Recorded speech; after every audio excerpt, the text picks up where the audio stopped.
We're holding on Daf 99B3, Tadik Ted Amud Bet. Right at the start of the wide lines, you saw a couple lines down.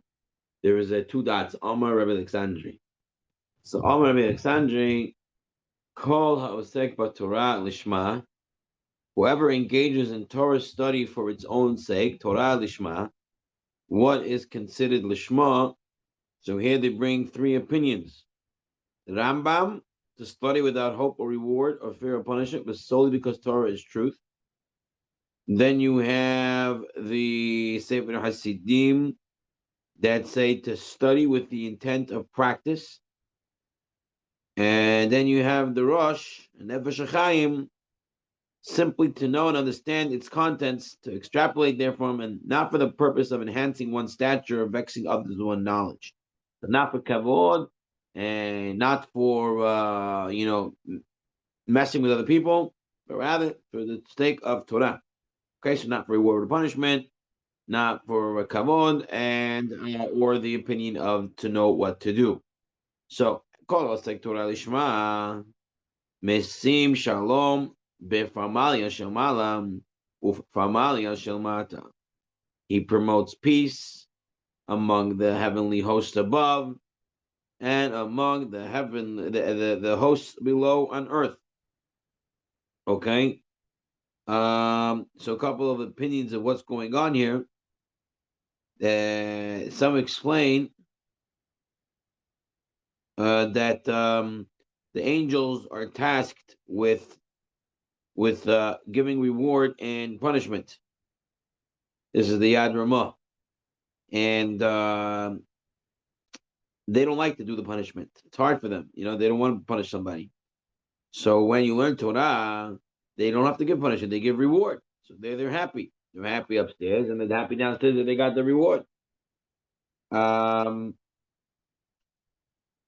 Maharal wants to explain that sometimes the physical and spiritual realms are at odd with each other, right? The physical world wants thing, the spiritual wants another thing. So in Shemayim, spiritual down here is physical.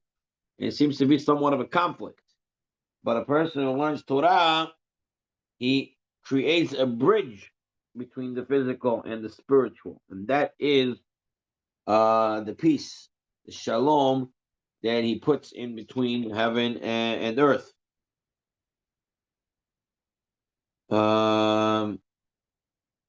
Others explain that when Moshe Rabbeinu came up to Shemayim to get the Torah, the angels said, "Why are we giving it to the man? Why are we giving it to the one born from a woman? Why are we giving it to him?"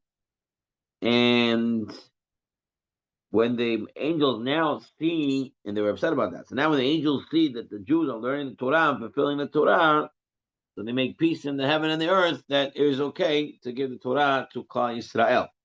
Okay, so that's how he makes peace, to learn Torah Lishma. Shne'emar Yahazek b'ma'uzi, someone who grabs the strength.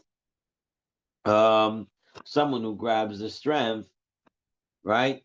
Yaseh shalom li, shalom yaseh li. He may make peace with me, let him make peace with me. Okay, now what does this mean, strength? Oh, Yahazek b'ma'uzi. What does this mean, Uzi? Uzi is not a gun, Uzi is strength. What is an Uzi? So we say it every day. We say, Adonai Oz la'amu iten, Adonai yivarech it'amo b'shalom. What does the word Oz in that pasuk mean? Hashem gives strength. Adonai Oz la'amu iten. He gave strength to his nation. What did Hashem give? What's the strength of the Jewish people? Oz is Torah. The Torah is our strength. So here it says, Yahazek b'ma'uzi. If he grabs on the Torah, right, he takes hold of it strong. He's learning it lishmam. Yaseh shalom li, shalom yaseh li. Okay, he's then making peace upstairs, downstairs. Not only they make peace, is an ability as if he built a palace above and a palace below. He is building palaces. By the way, just sometimes we read in the morning. we say Talmidei Chachamim Marbim Shalom Ba'olam. They bring shalom in the world. They bring peace in the world. So I once heard that Rav, he said that's how you can tell the definition of a Talmid Chacham. If he is always making fights, right, then he's not a Talmid Chacham. But if he's making peace, then you know he's a Talmid Chacham because it says Talmidei Chachamim Marbim Shalom Ba'olam. Okay. Okay, now the more continues. He makes a palace up and down. Shneimar, how we know? It says, "Va'asim devarai b'ficha." Put my words in your mouth. U'tzal yadi kisiticha, and I'll cover you with my shadow of my hand. L'lintor hashamayim v'lisod haaretz, and you'll be planting the heavens and laying the foundations of the earth. So he's actually building these palaces. L'lintor hashamayim v'lisod haaretz. Okay. Perhaps from Rav Chaim Volozhin and others that we learn, and we're going to see shortly, based on Sukkim, that if there is no Torah in the world for even a minute, the whole world collapses. So he's actually building it and keeping it alive when he's learning Torah.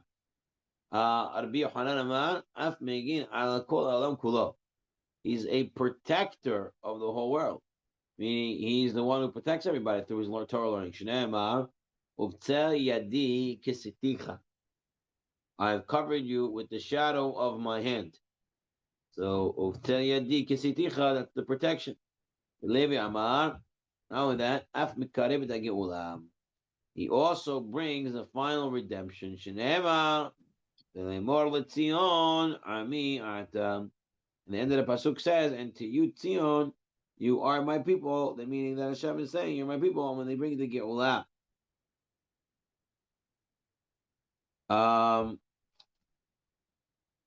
Okay, so learning Torah Lishma brings to the Geulah. Amar Reish Lakish. Kol malamed et ben haberot Torah. Ma'ale alav katuv kiyu asao. Someone learns with his friend's son Torah, meaning the guy is not, the father is not teaching his son Torah. So this other guy teaches him Torah. Ma'ale alav katuv kiyu asao. The Torah considers as if he made him. The guy who's teaching him Torah as if he's the father. Shneimar, now, by the way, it doesn't say he's the actual father. Ki'ilu is his father. Ki'ilu, as if. Right? It says Ben Haviro. It's the son of his friend. Right? But it's as if he made him, because there's always another partner. There's the physical partners in the baby, and then there's the spiritual partner in the baby. So you have to make them with the neshama. Shneimar, the never sha'asu b'haram, like it says by Avraham Avinu, when he was Megayah, those people, it says the nefashot that he made in Haran. How do you make them? By teaching them Torah. Rabbi Elazar Omer, Kilu Asa'an the Torah. He made them the words of Torah. Okay? Shneemar Ushmartem et Divrei Abrit Yo Hazot Va'asitem Otam. Okay? If you preserve the words of this covenant, you will make them. Right? When you keep the Torah, you make those people. And in the note, interestingly, he writes that if you preserve the words of the covenant, the word Torah in your mouth to impart them to your fellow son, then you will make them. You will create new words. You will make hidushim. V'asitem otam. This is the Marahasha. So you got to learn more Torah by teaching someone else Torah. Rabbi Amar, kiu asal atzmo, as if he made himself. Shneimar v'asitem otam, ad tikre otam el atem. Nobody did them, you created them. Rather, you created yourself. By teaching Torah, you create yourself. Okay, so we know that you can learn a lot from your rabbi, and you can learn a lot more from your hamutah, and you can learn the most from your students, because they ask questions, and you have to prepare the material in a well thought out way. So you make yourself. You make yourself by teaching somebody else. Ama Rabbi Abahu. Anyone who brings someone to do a mitzvah, it's as if the person himself did the mitzvah. So you make Reuven make Shimon do a mitzvah by convincing him to do a mitzvah. It's as Reuven. When Shimon does it, it's as if Reuven did it. Right? It's mitzvah. כתוב מעלה עליו, כתוב כאילו עשה, as if he did it. שנאמר, and it says, ומעתך אשר הכית בעוד האון, says, in the stick that you hit the river to make the dam, Amagas dam, וכי משה hikau. Now, did Moshe himself strike it? V'lo Aaron hikau, but Aaron hit it, right? Moshe didn't want to hit the water that saved him, so Aaron hit it instead. And yet the pasuk says as if Moshe hit it. Elam milcha kol masel haverod levar misva mala alev katuv ki hu asaa. The Torah considers it as if he did it. Truth is, sometimes it's easier to do a mitzvah yourself than to convince someone else to do a mitzvah. You're ready to go to shul. You're ready to take lulav. You're ready to eat masah. And there are other people that not so much. So to convince them to do it is actually a greater mitzvah than doing the mitzvah yourself. Example, tzedakah, right? You need to collect a certain amount of money. One person cannot give it all, even if he gives as much as he can. But convincing somebody else, you can get more. And you have to convince people. And that way, convincing is considered as if you did it yourself. Okay? All right. Now the Gemara goes back to discuss their term apikoros. So the apikoros, we like to say, right? An apikoros, what is that? So there are different lishanot. Yad Ramah says that the word apikoros comes from the word hefker. Okay, a person who makes free of the Torah's rules. Someone to learn from afkaruta, which means disrespect. And that's what the Rambam holds, because it's when you make fun of the Torah or Torah scholars. There are others who say it's related to the Greek philosopher Epicurus, right? Who was basically saying that the world just came into being by itself. So, and that means you have nothing, you have no obligations to no creator. So that is the word apikoros. So now, let's start the Gemara on apikoros. The Gemara says, apikoros, Rav Rabbi Hanina Amre Tarvahu. They both said, Rav and Hanina both said, what is it? Apikoros is someone who disrespects a Torah scholar. He embarrasses a Torah scholar. Not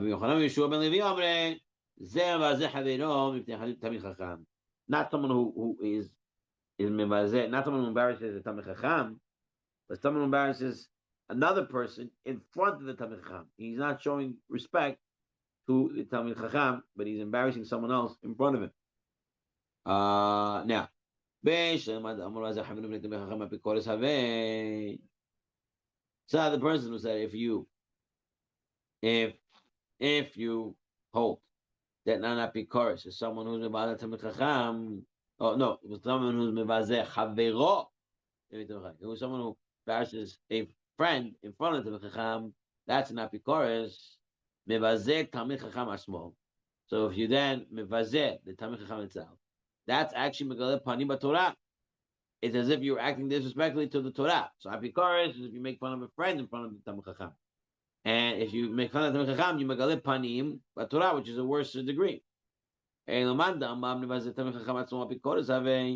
according to the opinion that says that an apikoros is someone who's mevazeh Talmid Chacham, so then what's megaleh panim b'Torah kagomai? What's considered disrespecting the Torah? Like we saw last week, when he was reading the psukim all wrong, asking crazy questions, trying to make fun of the Torah. So that is someone who's megaleh panim by Torah. Now, some learn it the other way around. Megaleh panim by Torah, someone who is disrespectful to the Torah. Rabbi Hanina, Rabbi Hanina say this is someone who embarrasses the Talmid Chacham. No, it's someone who is mevazeh a friend in front of the Talmid Chacham. That's what it means megaleh panim. According to the opinion that says that mevazeh Talmid Chacham himself in front of the Talmid Chacham, you make fun of the Talmid Chacham. That's regular playing with Torah. So that's one less. Embarrassing in front of the Talmid Chacham, that's one less. So apikoros have it. So he's an apikoros. But according to the opinion that says the megale panim is somebody who is embarrassing his friend in front of the Mechacham. So what's Megale Panim b'Torah Have? That's Megale Panim, right? So if you're going one step less, Apikoros can go in mind. What's Apikoros? Right? If you're saying embarrassing your friend in front of the Mechacham is Megale Panim, so what's one step less? What's an Apikoros? So Rabbi Yosef, it's like those who say, what use are the rabbis? Right? They say the rabbis are bench warmers. They sit all day on the bench. They sit all day on the chair.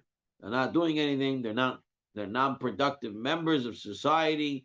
They're leeches. What do you want to call them? They do karu. They learn Torah for themselves. They do tanu. They learn Mishnah for themselves.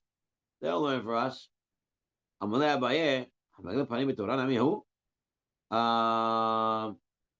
No, he says panim b'Torah namihu.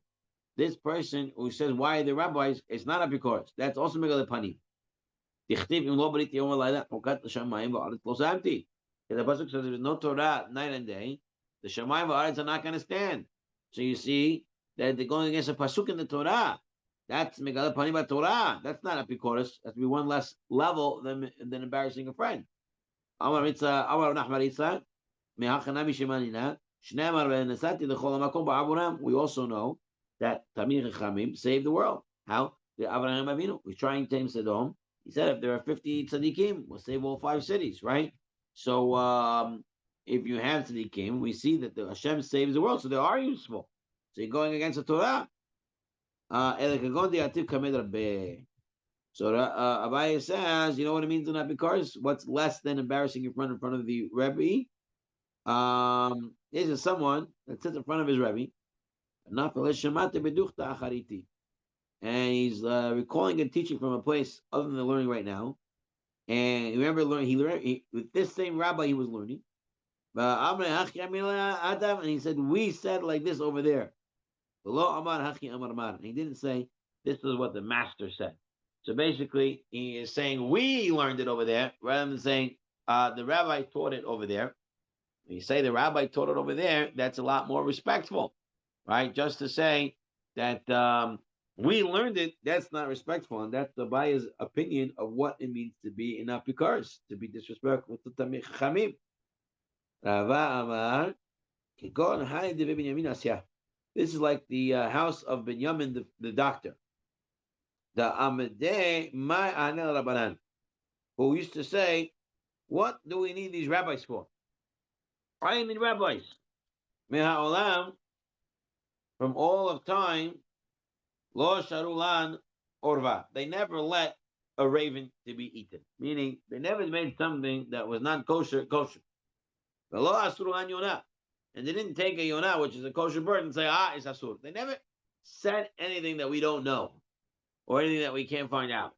So, what's the use of the rabbis?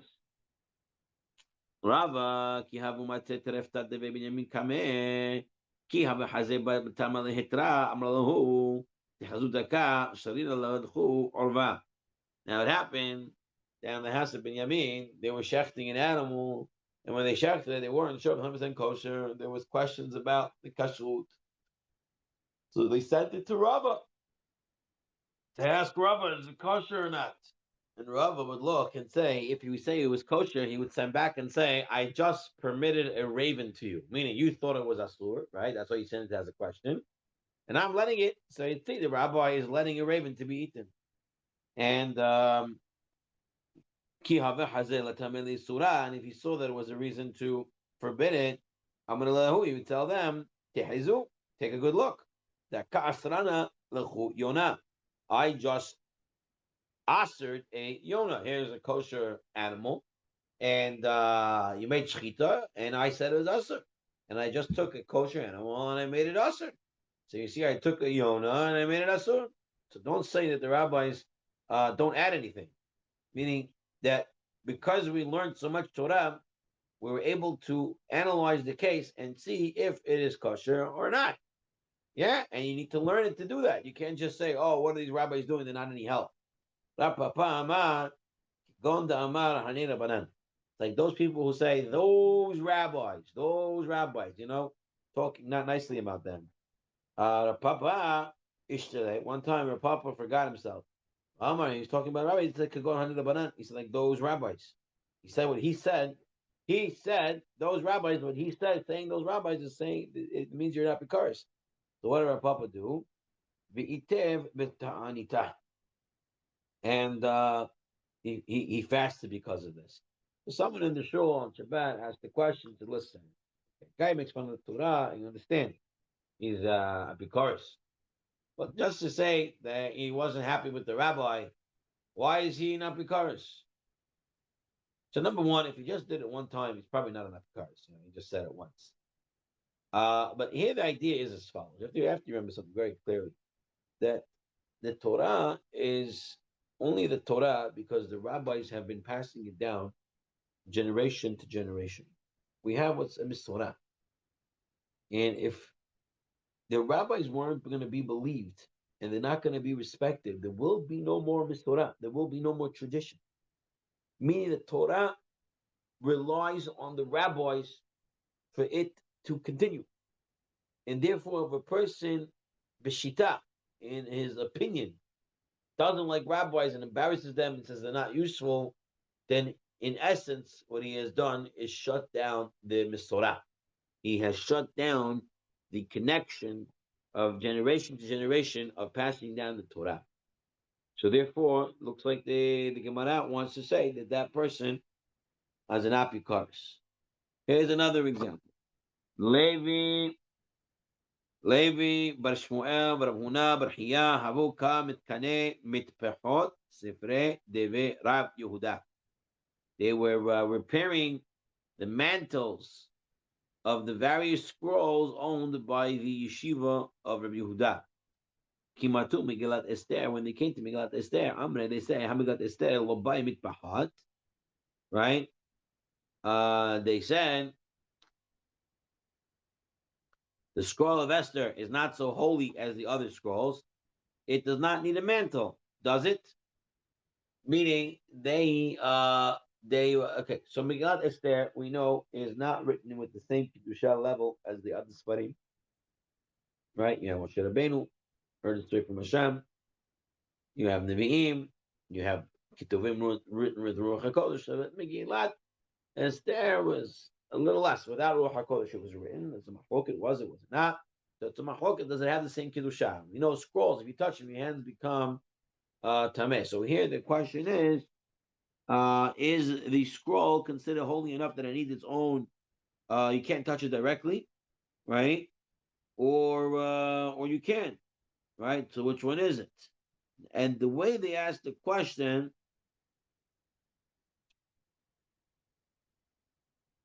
as follows. They said, "How many got Esther? Lo ba'imit b'hat." Right? It doesn't. He said, right? It doesn't need a mantle. So Amar lahu, Rabbi said to them, "Ki gavna na hazaki afkiruta." By speaking like this, you have become an apikaris. What did they say? What's so bad? They just asked the question. So what they did was they asked the question as follows. They said, "Right, this doesn't need." They're answering the question by asking the question. That's disrespectful. The way they should have asked it was, does it need a mantle or not? That, like, you ask a simple question, not answering it and asking it at the same time. That's what I was saying. That is apikarsis.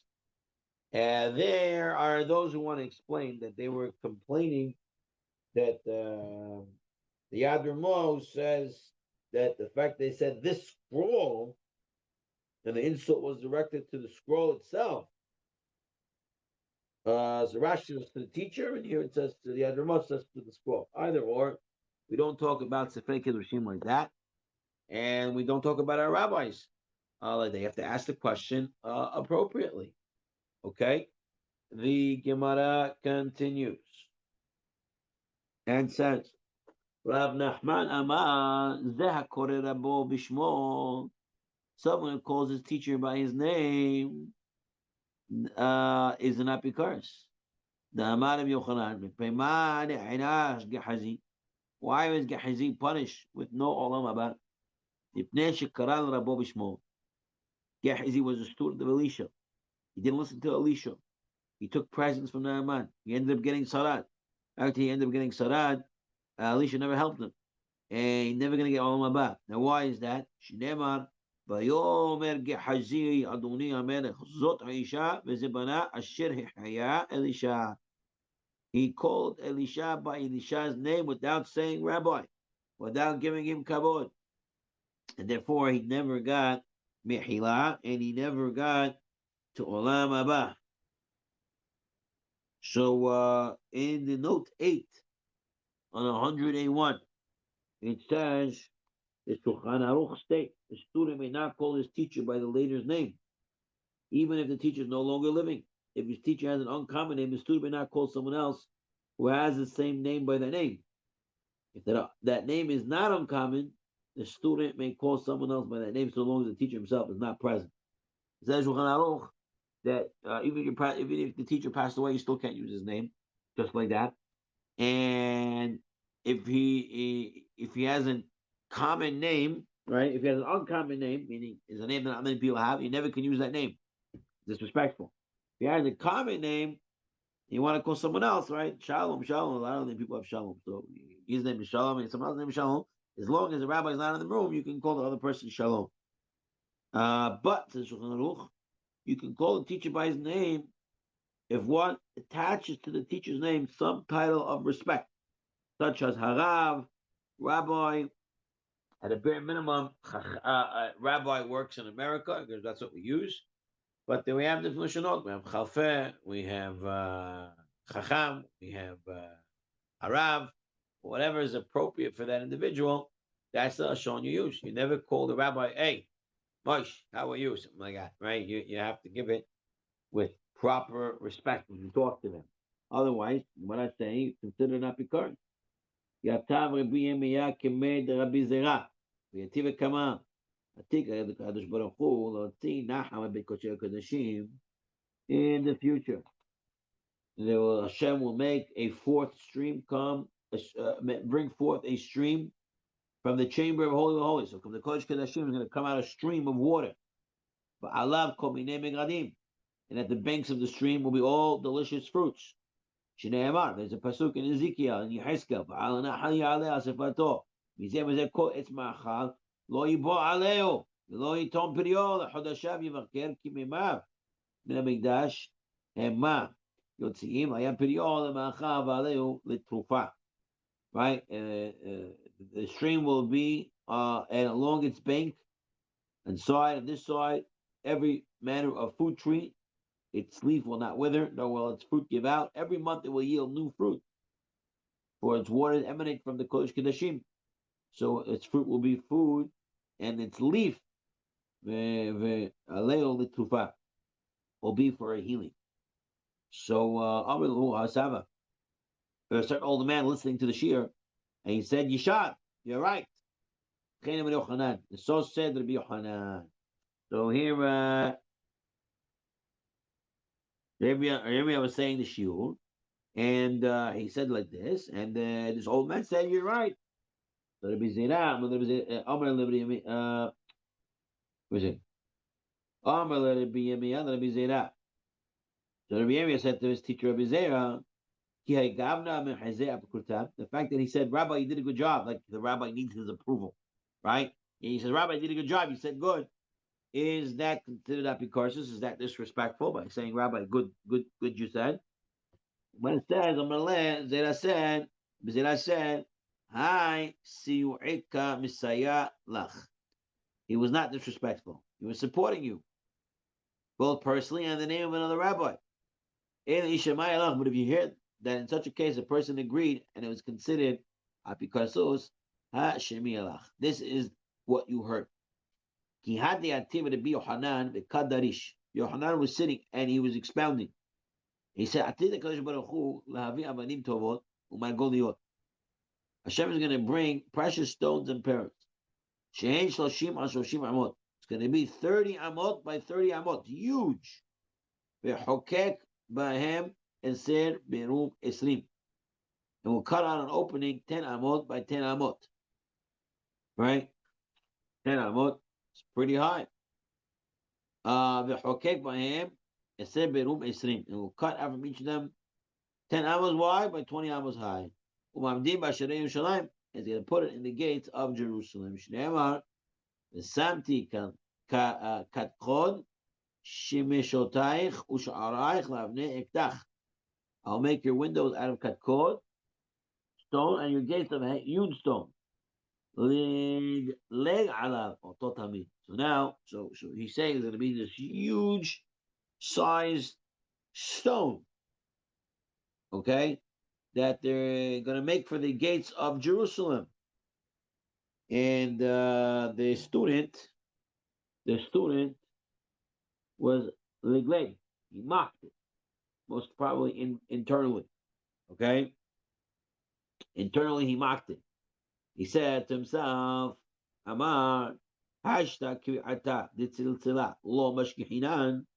To find the precious stone and pearl the size of an egg of a small dove, you can't do it. Kule hai mishkahinan. Shall you ever find stones of such magnitude? Describe me. It's so hard to find precious stones, even the size of an egg. And you're going to find one size 30 amot by 30 amot. Come on. Later, he went out on a ship to sail on the sea. And he saw ministering angels while he was on the boat. They come in who were sawing precious stones and pearls as large as Yochanan had described. So he saw them doing 30 by 30 and cutting and opening in them 10 by 20. So so he's talking now. So somehow this Talmid who didn't believe saw the angels, and now he's talking to them. He says to them, who are these stones for? So Amre, the angel said to him, he's going to put them in the gates of Jerusalem. Now he hears this from the angels. He saw all this happening. So Ashkeched Rabbi Yochanan de'ativ kadarish. He found Rabbi Yochanan sitting and teaching. So he goes up to Rabbi Yochanan. He says, Rabbi Dirosh, Rabbi teach. And it's good for you to teach. Because whatever you said, I saw it. Amar lo, he said to him, Reka, you empty one. Im lo ra'ita, lo hemata. If you would not have seen it, you wouldn't have believed it. Me, you don't believe in Tamid Chachamim when they're teaching the Torah. You make fun of the words of the rabbis. All of a sudden, Yohanan puts his eyes on him and turned him into a heap of bone. Pretty much killed him. Okay?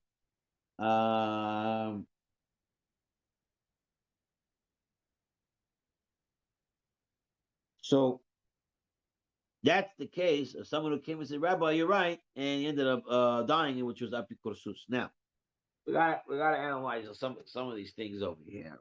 Number one, the rabbi says an outlandish thing. You can question it, no? So this is the deal.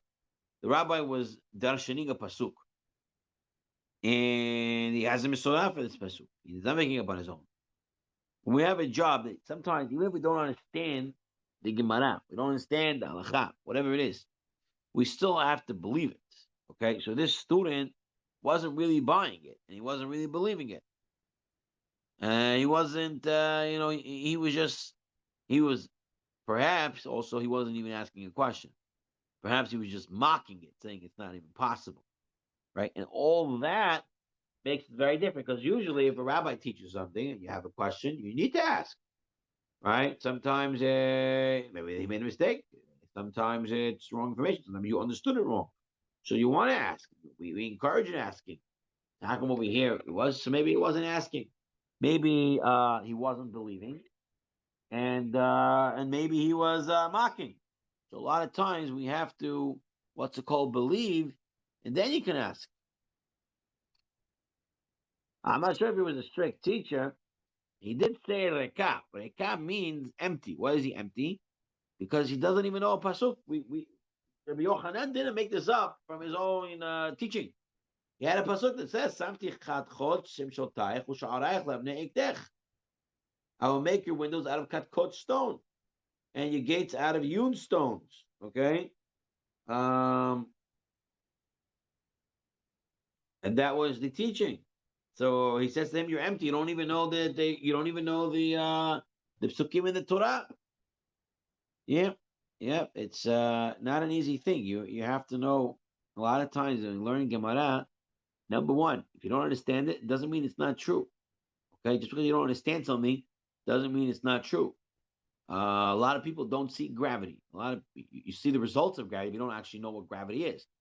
Magnetism, which is maybe even related to gravity. Magnetism. You don't see how it works, but you know it works, right? You see its results. The same thing. A lot of times you may not understand a certain part of the Torah. It doesn't mean that we throw it out and say, no, nope, doesn't make sense. Your brain only comprehends so much. This is heavenly things. And therefore you have to believe it. And then if you want to find out and investigate and stuff like that, call it kavod. But that's the way it plays out. Some want to learn also that perhaps what the student was missing was the fact that he didn't believe that this is going to happen now. Right? It's a little bit of a Zilber takes us a little bit, that way. He says that he thought, okay, this is stories for the time of Mashiach, legends, but it's not actually currently happening. And then he goes into the sea, right? And why is he in the sea? So the other says that sometimes when you go in the sea, you see the wondrous miracles of the world that Hashem created, and you come to start to understand more of God by seeing Marabu Masecha Hashem, Kulam Chachma Asita. You see all the wonders, you're able to understand more. And he had a dream, and that's where he saw it. So Zilbert says that the fact that the angels are doing it now, why are they doing it now? Why are they preparing the gates now? Mashiach's not here yet. It's 1,000 years later, there still were no Mashiach. So it was saying that they were saying, you guys are building it right now. Just like we saw before, Tamil Chacham builds palaces, so too it is with the Binyan HaShlishi. We are building it currently as we're doing Misot. Meaning, when we say B'mehera B'yameinu, speedily in our days, we're not just saying it as a prayer, but rather we're saying it as an actuality, that we are building it. Every generation is building it. And eventually it's going to be completely built, and we'll have it. And the student didn't believe that it was actually being built right now. Okay, whatever.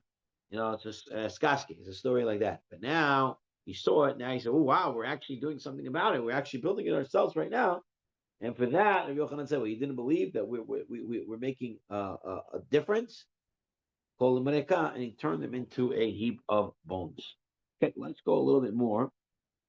Meitve. We have a problem here now. We said that the stones were 30 by 30. Now, mitzvah, it says, I will lead you very high. How high will we be? Ebime Omer, 200 amot. Ishte komot shel Adam Harishon. Adam Harishon was 100. And we're going to be 200. Because it says, komemiot, double the 100. And we're going to be 200 the size, we're double the size of Adam Harishon. It's a lot. That's a lot. In a minute, we'll take a look how much is an Amah. But let's just read a little bit more. Yehuda says 100 Amah. For our son should be like saplings nurtured from their youth. Like cornerstones crafted in the form of the Echal. So it's going to be either 100 Amot or 200 Amot is going to be. So what are you saying over here that it's going to be 20 Amot high, 30 by 30, then cut it, whatever. We were talking about cutting in by 20 Amot, whatever it was. We were talking about the air ventilation on the door. The actual door would be a lot higher. Okay. Now, how much is an Amah? It's always something I forget. So I believe if we just quickly Google it, usually you have some of the It's shitot. around 1.5 feet, right? One and what? 1.5 foot. 1.5 foot for per amma. Yeah. Well, different opinions. Some say 2, some say 1.5. Two, some say 1.5. So yeah, so here they say about 18.9 to 22. Right. So 1.5 feet. So you're talking about 100 amot. The guy's going to be over 150 feet at minimum.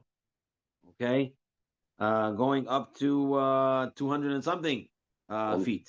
I'm sorry, I don't understand. What does that mean? The people, they're going to become big, taller Yeah. Yeah. when Mashiach comes? Yeah.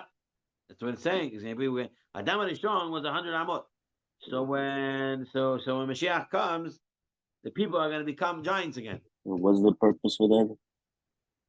Uh, Purpose is to go back to the state of Adam Rishon, or even higher than that. Right? We've fallen from that state, and we're going to come back to that state, or even higher. According to some, And, maybe 200 amot. and basically, people will live forever until. Right. Uh, So we saw that how long the period of Mashiach will be. A lot of different opinions, but that's the idea here. So that's a very big. So you're talking about the door of the temple would have to be over 200 feet, which is amazing. Okay. My va'alel trufa. Now the pasuk over there said that its leaf will be for healing, litrufa. Now it could have said litrufa for healing. Why does it say litrufa?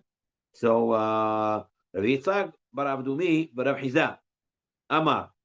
You know what it means? Litrufa. It means lehatir peh, to loosen the mouth.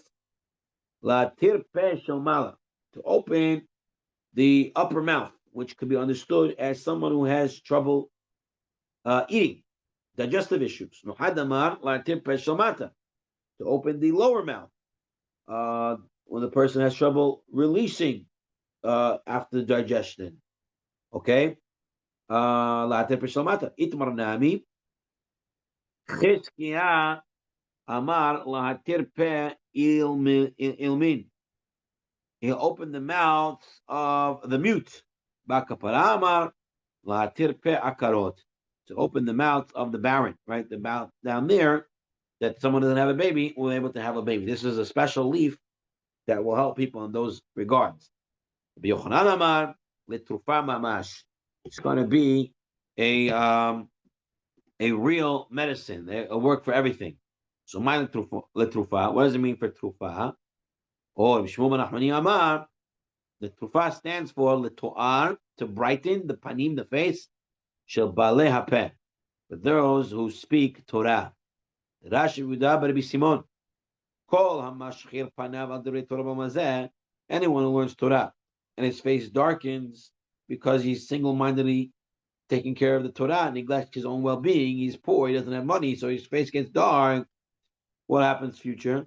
Kadosh Baruch Hu mavhik zivav le'olam haba, causes his face to shine brightly in the world to come. Shneimar mareo kalivanon v'chuk arazim. His appearance is like Lebanon, excellent as the cedars.